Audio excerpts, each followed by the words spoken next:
नमस्कार दोस्तों, मैं हूँ रेलवे पॉइंट्समैन अंकुश। दोस्तों स्वागत है एक और नए वीडियो में। और आज की इस वीडियो में हम आरआरबी ग्रुप डी 2025 के जो एग्जाम 27 नवंबर से शुरू हुआ है, उसकी आज जो 27 नवंबर की तीनों शिफ्ट का एनालिसिस है वो आपको बताने वाले हैं।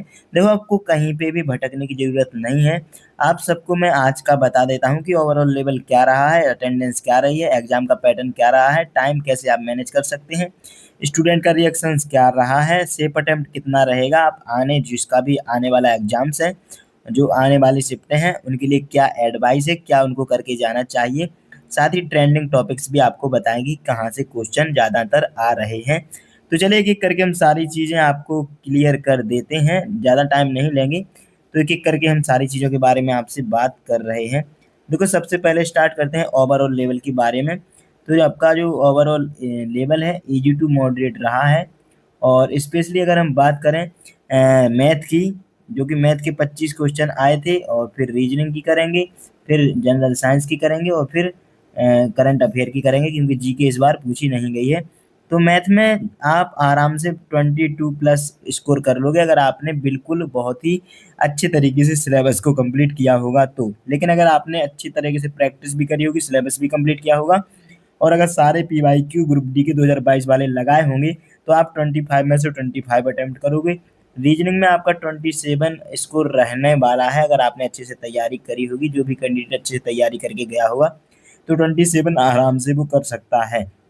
इसके अलावा जनरल साइंस की बात करें तो 25 क्वेश्चन जो पूछे गए थे, तो आराम से 18 से 19 क्वेश्चन बिल्कुल बेसिक तरीके से पूछे गए थे। 2022 की तरह बिल्कुल भी क्वेश्चन नहीं पूछे गए हैं किसी भी शिफ्ट में, तीनों शिफ्ट की मैं बात कर रहा हूँ। तो लगभग 18 से 19 क्वेश्चन कोई भी कैंडिडेट बना लेता, और जिसने और ज़्यादा अच्छे तरीके से रिवीजन और प्रैक्टिस करी होगी वो 20, 21, 22 तक भी पहुंच सकता था। लेकिन कुछ क्वेश्चन ऐसे थे जो शायद वो उसमें फंस सकते थे। बाकी अगर बात करें केमिस्ट्री की और फिजिक्स की और बायो की अलग अलग, तो केमिस्ट्री में ज़्यादातर 6 से 7 क्वेश्चन पूछे गए थे, फिजिक्स में 8 से 9 क्वेश्चन पूछे गए थे, और बायोलॉजी में 5 से 6 या फिर 7 क्वेश्चन तक पूछे गए थे। इस तरह से टोटल 25 क्वेश्चन साइंस के आए थे। एक दो क्वेश्चन किसी शिफ्ट में ऊपर नीचे हो जाएंगे, लेकिन बाकी केमिस्ट्री फिजिक्स से क्वेश्चन और बायोलॉजी से एक शिफ्ट में थोड़े 8 या 9 क्वेश्चन पूछे गए थे, शायद सेकंड शिफ्ट में। बाकी सभी में बिल्कुल इसी तरह से क्वेश्चन पूछे गए हैं। तो ये लेवल है। करंट अफेयर की बात करें तो 2024 के जो क्वेश्चन हैं, तो 2024 के क्वेश्चन पूछे गए कुछ कुछ, लेकिन बाकी की जो सारी करंट अफेयर है, जैसा कि मैंने आप सभी को बताया था कि जनवरी से लेके आप अगस्त तक की करंट अफेयर पढ़ लें, तो बिल्कुल यहीं तक की करंट अफेयर ज़्यादातर पूछी गई है। जो 20 के 20 क्वेश्चन है उसमें से एक दो क्वेश्चन के आए हैं, बाकी सारी की सारी करंट अफेयर आई है। करंट अफेयर आपको जनवरी से लेके अगस्त तक की 2025 की पढ़ लेनी है। इसके अलावा 2 से 3 क्वेश्चन 2024 की करंट अफेयर से आए थे, जो कि बहुत ज़्यादा बेसिक आए थे, वो आप खुद की नॉलेज से भी कर सकते हो। लेकिन नहीं भी कर पाओ तो आप आराम से 7 से 8 क्वेश्चन करंट अफेयर में डेफिनेटली करोगे अगर आपने एसपीटी की बुक से पढ़ा होगा। बाकी कुछ ऐसे क्वेश्चन आ गए थे जो बहुत ज़्यादा ऐसे डीपली पूछ रहे थे कि जो ज़्यादातर कैंडिडेट नहीं कर पाते। तो करंट अफेयर में ओवरऑल 7 से 8 ही अटेम्प्ट रहने वाला है। तो टोटल इस तरह से ओवरऑल आज की शिफ्ट का लेवल रहा है। बाकी चलिए आगे की और बातें हम करते हैं। अब अगर हम अटेंडेंस की बात करें तो 75% अटेंडेंस बताई जा रही है। लगभग 75% अटेंडेंस रही है, मतलब कि जो 1 करोड़ के फॉर्म भरे गए हैं, लगभग 75 लाख कैंडिडेट ही इसका एग्जाम देंगे, अभी के हिसाब से हम बता रहे हैं। बाकी देख तो आगे की जो शिफ्टें हैं उनमें क्या अटेंडेंस रहती है। अभी के टाइम पे 75 लगभग अटेंडेंस रही है। एग्जाम पैटर्न में कोई भी बदलाव नहीं हुआ है। जो मॉक टेस्ट ऑफिशियली आया था, मॉक टेस्ट जो ऑफिशियली आया था बिल्कुल सेम तरीके से सेक्शन वाइज एग्जाम हुआ है। जो सेक्शन वाइज उन्होंने कहा था कि अलग अलग सब्जेक्ट के अलग अलग सेक्शन में क्वेश्चन देखने को मिलेंगे, बिल्कुल सेक्शन वाइज आया है। एग्जाम पैटर्न में कोई भी बदलाव नहीं हुआ है। करंट अफेयर उसमें दी गई थी तो सिर्फ करंट अफेयर ही पूछी है। साइंस थी तो साइंस पूछी गई है। मैथ के 25 और रीजनिंग के 30 क्वेश्चन बिल्कुल उसी प्रकार से पूछे गए हैं, तो इसमें कोई भी दो राय नहीं है। इसके बाद अगर टाइम मैनेजमेंट की बात करें कि टाइम कैसे मैनेज कर सकते हैं, तो आपको अपनी जो कैलकुलेशन स्पीड है उसको बढ़ाना होगा, क्योंकि मैथ में कुछ कुछ क्वेश्चन थोड़े ट्रिकी मामूली टाइप के आए हैं। जिसकी कैलकुलेशन अच्छी होगी वो बहुत जल्दी अपना टाइम मैनेज कर लेंगे। रीजनिंग में भी बिल्कुल इसी तरह से रहा है। टाइम मैनेज करने के लिए आपको जो कैलकुलेशन स्पीड है उसको बढ़ाना होगा, चाहे वो रीजनिंग की एनालॉजी हो, चाहे वो कोडिंग डिकोडिंग हो, या फिर मैथ का कोई सा भी सवाल हो, अरिथमेटिक का या फिर एडवांस का। अब अगर स्टूडेंट के रिएक्शंस की बात करें तो देखो उनको ज़्यादा दिक्कत हुई है जिन्होंने करंट अफेयर के लिए सिर्फ इसलिए नहीं पढ़ा था, वो सोच रहे थे कि 6 से 7 क्वेश्चन ही करंट अफेयर के आएँगे और पता नहीं कहाँ से आएँगे। तो जिनने करंट अफेयर नहीं पढ़ी है उनका रिएक्शन बहुत ही ज़्यादा लो रहा है। बाकी जिन्होंने, जैसे कि मैंने बताया था कि जनवरी से अगस्त तक की पूरी करंट अफेयर पढ़ के जाना है, तो जिनने पढ़ी थी उनका कॉन्फिडेंस लेवल थोड़ा ऊपर रहा था।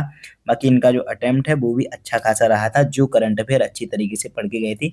बहुत ज़्यादा डीपली क्वेश्चन भी पूछे गए थे, कुछ मॉडरेट भी थे और कुछ बहुत ईज़ी भी थे। जैसे कि क्रिकेट वगैरह, खेल वगैरह से जो आए थे वो बहुत ईज़ी क्वेश्चन आए थे हाल ही के। तो ऐसे कुछ सरल थे, तो जो करंट अफेयर पढ़ के गया था उनका रिएक्शन बहुत ही अच्छा था और जो नहीं पढ़ के गया था वो लोग बहुत ज़्यादा निराश थे। सेफ अटेम्प्ट की बात करें तो देखो, ओवरऑल अटेम्प्ट की बात करें तो 21 प्लस मैथ में सभी के रहने वाले हैं जो अच्छे से पढ़ के गया है। 27 आपके रीजनिंग में रहने वाले हैं जो अच्छे से पढ़ के गया है। साइंस में 18 मानते हैं और लगभग 6 से 7 क्वेश्चन करंट अफेयर में हम ये मिनिमम मान रहे हैं। तो इनको अगर जोड़ा जाए तो 18 से 24 दूनी 48 तीन 51 52 62 72 से लेकर 72 73 आपका जो अटेम्प्ट है वो सेफ रहने वाला है इस बार का। तो मैं 27 नवंबर की बता रहा हूँ, जिन्होंने भी 72 अटेम्प्ट किए हैं और बिल्कुल 72 सही हैं, तो फिर वो बिल्कुल सेफ है, उनको किसी भी चीज़ की कोई भी दिक्कत नहीं रहने वाली है। आगे की शिफ्ट के लिए एडवाइस सिर्फ यही रहेगी कि जो प्रीवियस ईयर में मैथ और रीजनिंग थी उसको सॉल्व करके जाइएगा। साइंस की बात करें तो साइंस को आपको प्रीवियस ईयर के जैसे नहीं पढ़ना है, क्योंकि बहुत ज़्यादा ईज़ी इस बार की साइंस पिछली बार की मुकाबले आई है। तो आपको बेसिक जो भी आपने यहाँ पे 2025 में सिलेबस कंप्लीट किया है उसी के नोट्स को आपको रिवाइज़ करके जाना है और जो न्यू मॉक टेस्ट वगैरह डाले उनकी प्रैक्टिस कर सकते हैं, या फिर जो डेली एग्ज़ाम के बेस पे टेक्स्ट बुक ने अभी डाले हैं, वो वाले लगा के भी जा सकते हैं। इसके अलावा आपको करंट अफ़ेयर का, जैसे कि मैंने बता ही दिया है कि जनवरी से लेकर आपको अगस्त तक की पूरी करंट अफ़ेयर को बिल्कुल रट के ही जाना है। आपको हर एक क्वेश्चन उसका आना चाहिए, क्योंकि कहीं से भी क्वेश्चन पूछा जा सकता है। ट्रेंडिंग टॉपिक की बात करें तो देखो मैथ में सभी टॉपिक से क्वेश्चन आए हैं, रीजनिंग में भी सभी टॉपिक से क्वेश्चन आए हैं। साइंस का मैंने बता दिया है, लगभग ऐसा कुछ नहीं है कि हम ये कहते हैं कि एक ही चैप्टर से बार-बार क्वेश्चन रिपीट हो रहे होंगे, क्योंकि सभी से लगभग समान क्वेश्चन आए हैं। तो आपको फिजिक्स, केमिस्ट्री और बायोलॉजी के भी सभी टॉपिक को रिवाइज़ करके जाना है, मैथ, रीजनिंग की प्रैक्टिस करके जाना है। करंट अफ़ेयर का मैंने जैसा कि बता दिया है। तो यही सारी चीज़ें हैं, बाकी खेल से जुड़ी, त्योहारों से जुड़ी, डे से जुड़ी और जो भी टेक्नोलॉजी वाली विज्ञान की चीज़ें हैं, ये सारी करंट अफ़ेयर में आपको पढ़ के जानी है। तो ओवरऑल यही रहा है आज का जो 27 नवंबर की तीनों शिफ्ट का एनालिसिस है। ईज़ी टू मॉडरेट रहा है, डिफ़िकल्ट इस मॉक टेस्ट को हम नहीं कह सकते हैं। ओवरऑल हम मॉडरेट और ईज़ी ही मान सकते हैं। तो दोस्तों यही थी आज 27 नवंबर की सभी शिफ्ट की एनालिसिस। बाकी देखो, अगर आपको सभी क्वेश्चन बिल्कुल डिटेल में देखने हैं तो टेक्स्ट बुक ने डाल दिया है पूरा का पूरा पेपर। 2 आज के मॉक टेस्ट डाले हैं एग्ज़ाम डे के नाम से। आप ग्रुप डी के सेक्शन में जाके देख सकते हैं। तो वहाँ से जाके आप मॉक टेस्ट अटेम्प्ट कर सकते हैं। तो चलिए दोस्तों, मिलते हैं कल 28 नवंबर की सभी शिफ्टों की एनालिसिस के लिए। तब तक के लिए नमस्कार, धन्यवाद।